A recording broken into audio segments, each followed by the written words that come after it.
So today we will be speaking with Dr. Mary Allias. Mary, would you like to introduce yourself? Sure. Hello, good evening, everyone. Welcome. I know that you all probably have a lot of different ways you could be spending your time this evening, and so we appreciate that you've chosen to spend a little bit of your time with us and learn about this program.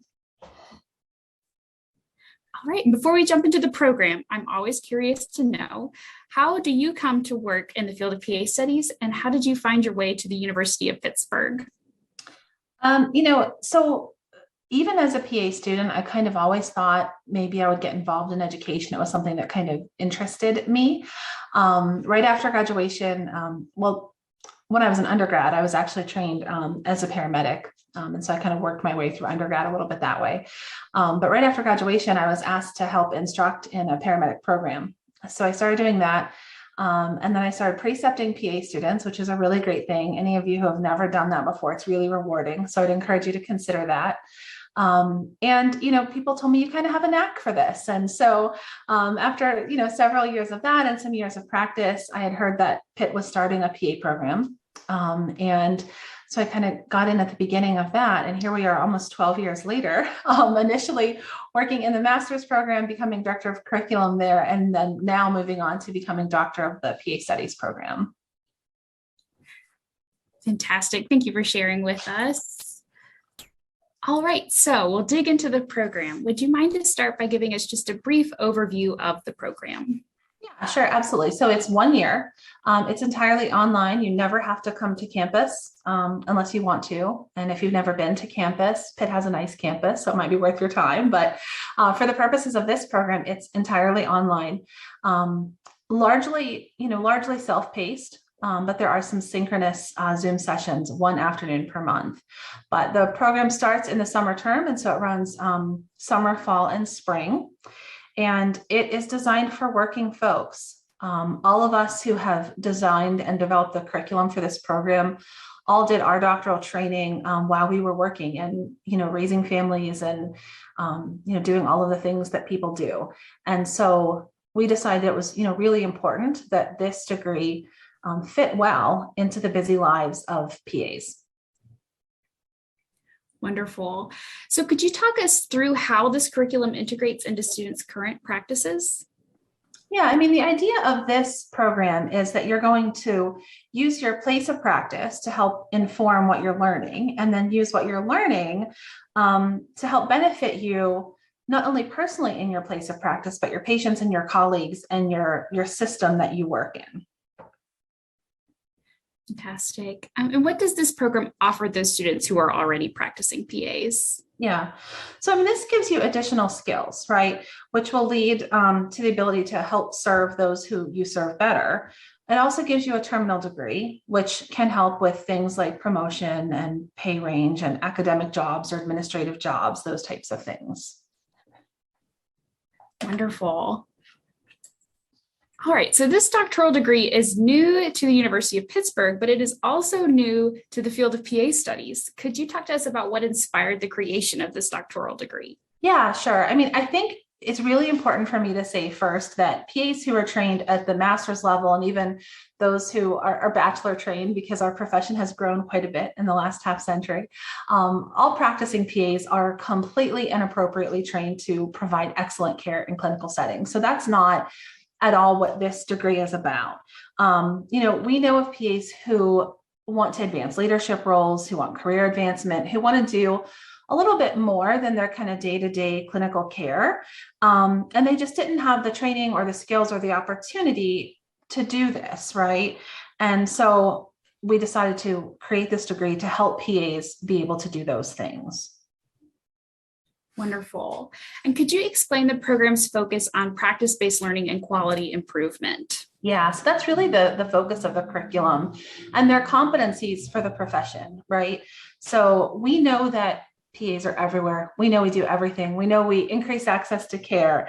And we want to make sure that that work is being captured and recognized, and that there are perhaps, new or more efficient ways that we can provide care, that we can create PAs who are problem solvers and leaders. And that's what this is really about. Wonderful. All right. So what types of skills will a graduate of this program be able to demonstrate?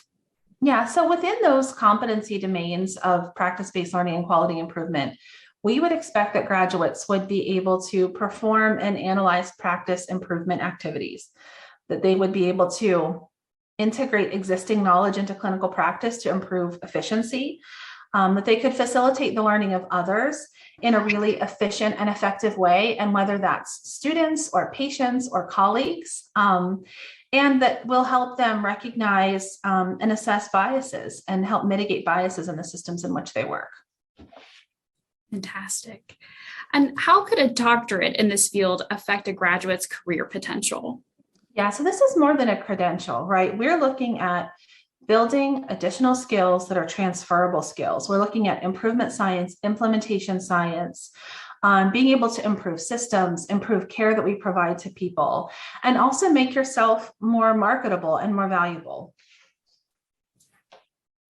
Fantastic. All right, so how is the curriculum organized? Okay, so the really great thing about the curriculum, which I think is really exciting, is that it is sequential and it all builds upon itself and there is no wasted work. We have a bunch of built-in efficiencies in this program. So everything that you're doing for work is either going to build towards your capstone project at the end, or it's going to be something that you can add to a portfolio or a CV to be able to show people that this is what you've done while you were earning this degree. Wonderful. And what are the required transfer credits?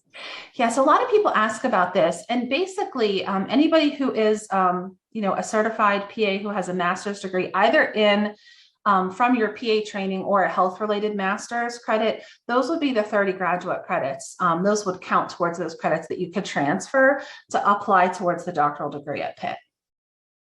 Wonderful. So can you explain the internship experiences in this program? Yeah, so you have three main options for internship experiences: job embedded, aspirant, or service oriented. Most people who are busy and who are working PAs will probably choose to do a job embedded internship. It's also really designed so that your internship is going to be in the place where you're going to do your project. So, the job embedded internship are hours that you're already working if you're a working PA.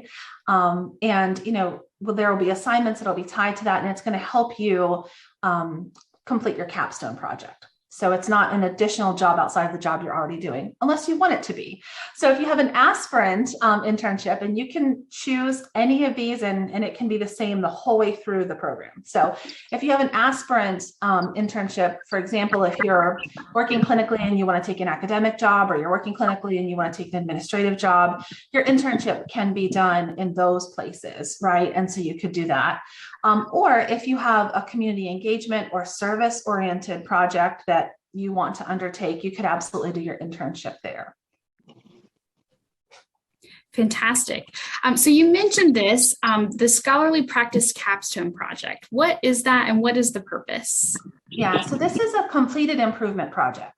So from the minute you arrive in the program as a student, you're going to start working on this project, essentially. So you're going to look for a problem in your place of practice that you can solve.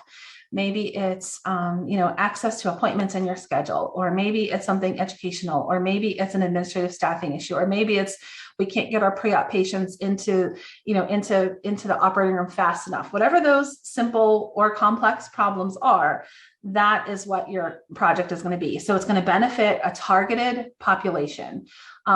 For those of you who have a career ladder or something else you have to do in your organization to kind of get promoted, if you have to do a QI project or something like that, you should be able to just apply this directly to that. It's going to be designed in such a way that it's, should be no more than a copy paste for that. You may choose to use your project that you do and get it published whenever you graduate. But it can also help you with future employment opportunities, because all of the work that you're doing, whether it's your completed QI project or some of the other assignments that we have that kind of build towards your portfolio, build towards your CV, are ways that you can show your current employer, future employers, that you've done things, right? These are my accomplishments. Yes, I have this terminal degree and I earned it, and this was the project that I did, and these were the skills that I learned, and this is how I applied those. And I think that really is helpful. It's like the best of all worlds.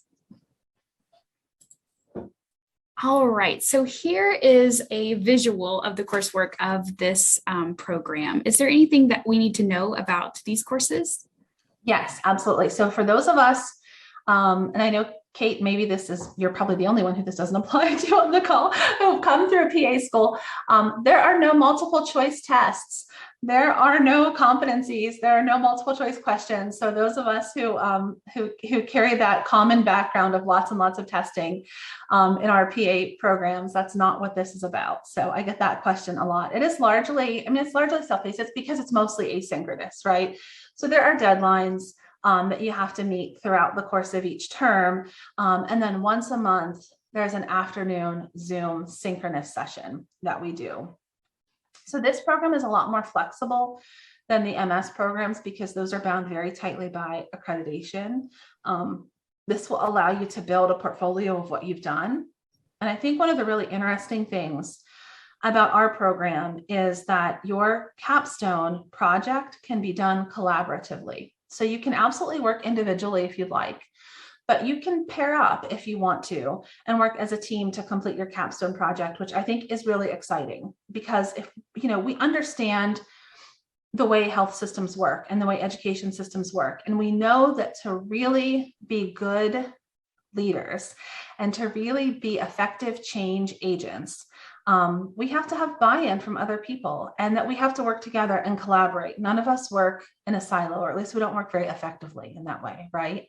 So if we're going to work that way when we're done, we should train that way. And so what this allows folks to do, if you happen to be in the program with somebody who works at the same place you work, you could do a project together, right? And it would broaden your impact within your organization. Or perhaps we have somebody from Pennsylvania and somebody from Florida who both work in endocrinology, and they have a similar problem in their practice or a similar theme of a problem, and they want to do their project together and deploy it in both locations. Then that adds some more variability. You have kind of a multi-center project going on. And so it really helps expand impact. I think improvement projects are better the more people we have collaborating on them.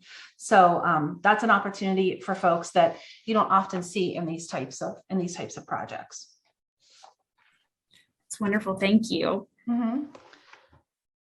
All right, on to some nitty gritty. So let's talk about the cost of the program and what financial resources are available. How might a student afford this program?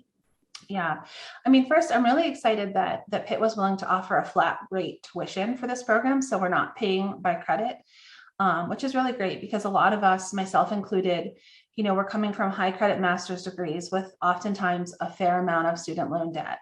And the university recognizes that, and they're allowing, a flat rate tuition, which is super helpful and helps bring the cost down. In addition to that, I would encourage people to look and see if there's any tuition reimbursement options through their employer. The nice thing about this program is that it kind of spans 2 different academic years. So and 2 different calendar years for that matter. So depending on how your tuition reimbursement works, you might be able to qualify for it in 2 separate disbursements or in 2 separate years. So I would look into that. Wonderful. All right, now let's shift directions here a bit. Could you describe the type of applicant you'd like to see applying to the program? Who is a good fit? Yeah, I would say anybody who wants to make an impact, who wants to be a leader, someone who wants to embrace a growth mindset and join a community of like-minded learners, someone who's looking to advance not only their work, but also the work of the profession. We want people who want to be able to make an impact and improve care and improve efficiency and eliminate biases and mitigate disparities. Those are the people we're looking for. Fantastic. And briefly, what do applicants need to have prepared in order to apply?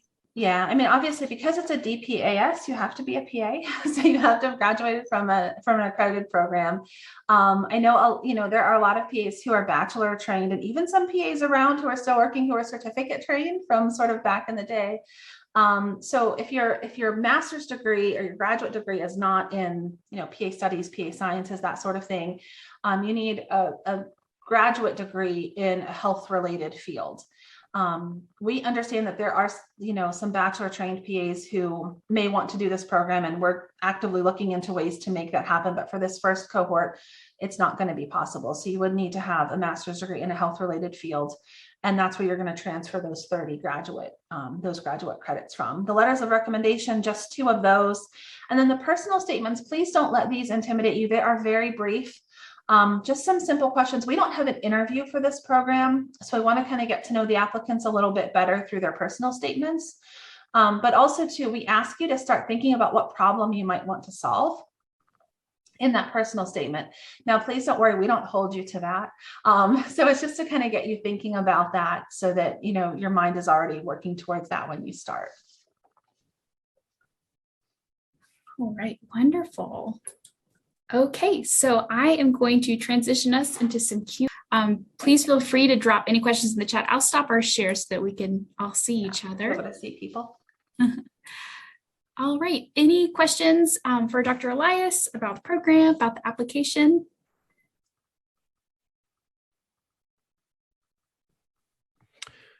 Hi, good evening, Kate and Mary. This is Anthony Ferretto, and I just want to thank you both for hosting this informational session here this evening. One question that I was able to gather during the information session thus far was, upon start of the class, will we be able to receive a roster of all of those who are participating in the program so we can, maybe have a general idea of who our class is, as well as potentially reach out to those individuals and maybe do a collaborative capstone with those other participants in the program? Yeah, thank you, Anthony. That's a really good question. For those who will be starting with us in May, we will be having a virtual orientation session prior to the start of the program. So mid-April, we'll be posting those dates on the website soon, as well as the dates of all the synchronous sessions for the summer term. So during that virtual orientation session, there'll be 2 options. You can attend either. We're trying to kind of accommodate everybody's schedule as best we can. But you have the opportunity to meet each other, meet the faculty. We'll open up our learning management system, Canvas, and we'll show people how to access that and get questions answered and that sort of thing. And the very first week of class in one of the courses, your first kind of assignment for that week is to post on a discussion board what problem you might be looking to solve. And then we're also going to have people do some virtual introductions prior to the start of class using a software called Flipgrid. I don't know how many of you might be familiar with that. And you'll not only have the opportunity to introduce yourself, but you'll have the opportunity to talk about your areas of interest in terms of what you might want to do your capstone on. And so we're looking to help build those networks really early so that you can identify people you might want to work with or projects that you might want to work on. And so that you can, start your dedicated effort towards those projects very early so that you're not wasting time or wasting work. Wonderful. Thank you so very much. Sure.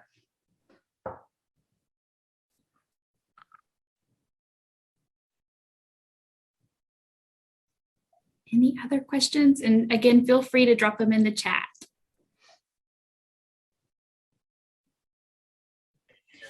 I have a question. I just want to confirm this would be like the inaugural class. Is that correct? Yes. Okay. Starting in May will be our inaugural cohort. Yeah, absolutely. Wonderful. And how many seats, I guess, are you looking to fill? Yeah, we'll take up to 45.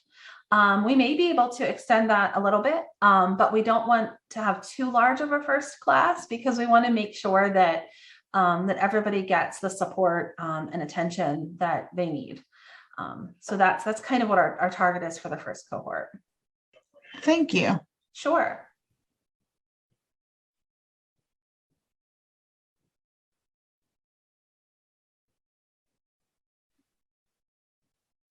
Hello, Dr. Allias and Kate. Thank you again for presenting this valuable information. I wanted to know if you could expand a little bit on how the internship experience is evaluated or whatever for the 6 credits, for instance. What would be some of the things that you would be interested in seeing? Yeah, absolutely. Thank you for that question, Leslie. That's a really good one. So, I'll use the example of the first term, like the summer term. Okay. So at the beginning of the term for that internship, you would submit like a little form that says, this is where I'm going to do my internship, right? It's in my place of practice, where you work, that sort of thing. Someday your organization will sign off saying, yes, I know they're going to do their internship, during the time they're at work, that sort of, kind of formality.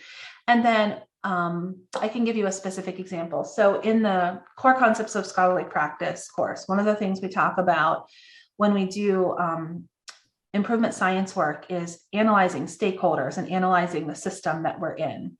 And so while you're working that first term, you would start paying attention to things like your organization and looking at their mission statement, noticing what their values are, paying attention to what systems might need improvement, or if there's a specific problem you've already zeroed in on, what things contribute to that. So it might be you talking to some colleagues, doing an informal interview, that sort of thing, gathering that data, which will not only apply towards an assignment for your organizational analysis and your stakeholder analysis, but then in your internship, you'll kind of keep a running journal that you'll put an entry in maybe every 2 weeks or so, where you'll talk about what you learned and how it applied, right? And so you'll keep sort of that running journal when you get to the end of that first course. So for the summer term course, at the end of the internship, kind of your assignment at the end of that is to write a blog post about what you learned.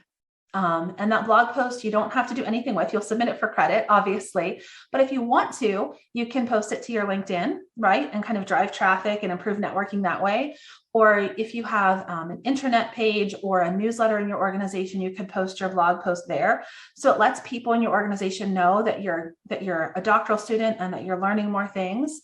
And it kind of puts you out there a little bit that way. So everything we do, we either want it to build towards the capstone or to help you personally. And so that's an example of how the internship and its assignments do both. So the assignment part of the internship isn't super time intensive. Like there aren't a lot of requirements for the journaling. We just want you to jot down some notes so that you don't forget when you get to the end of the term what you did and what you learned and what your thoughts were. And then at the end, you're going to write that blog post, and that's going to be the primary thing. And what you'll see is that what you're learning in class, you'll start to be able to use in the way that you're working in your job. And what you're doing in your job will help you complete assignments in the program. So we really don't want to have any wasted time or any wasted work on your part. Is that helpful? That's very helpful. Thank you. I imagine you would probably recommend us getting, or do you have any recommendations on how we could garner buy-in by administration within each department so that we're not going, we're not coming up with something that they're not interested in supporting. And that's actually in the first few weeks of that core concept course. That's one of the things we talk about. And we talk about how we can engage stakeholders, how we can understand what their perspectives are, who we need to engage with and when, in order to make our project successful. And so those are some of the things that we'll talk about, and you'll have the ability to practice some of that in your internship as well. Oh, wow. Okay, super. Thank you so much. Yeah, absolutely.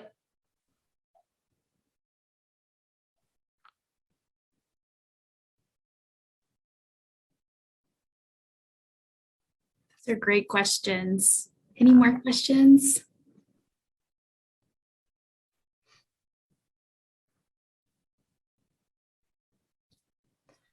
Okay.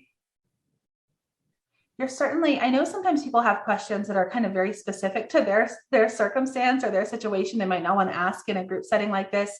So you are certainly welcome to reach out to me directly. And I'm happy to answer any of those questions or talk through any individual circumstances that you might have with anyone on the call. And I'll put my email in the chat as well. Perfect. And I just dropped the DPAS program email, and I'll drop mine as well.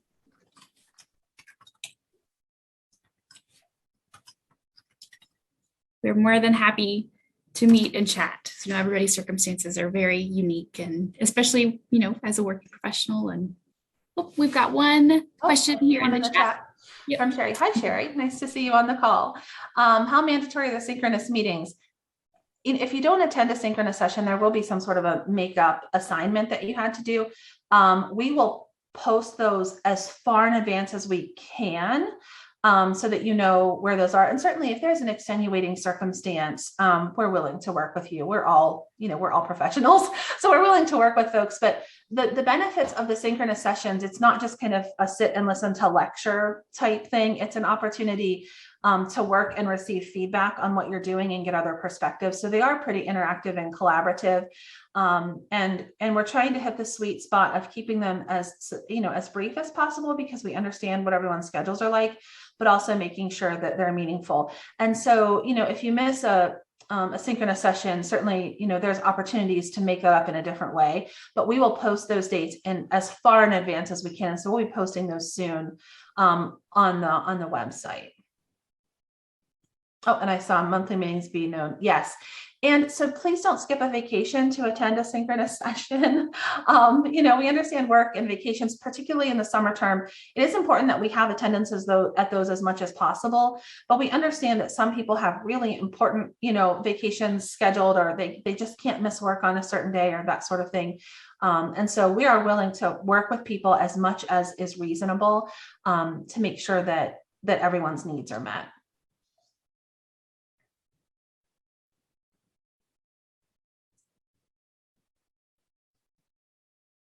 Anything else?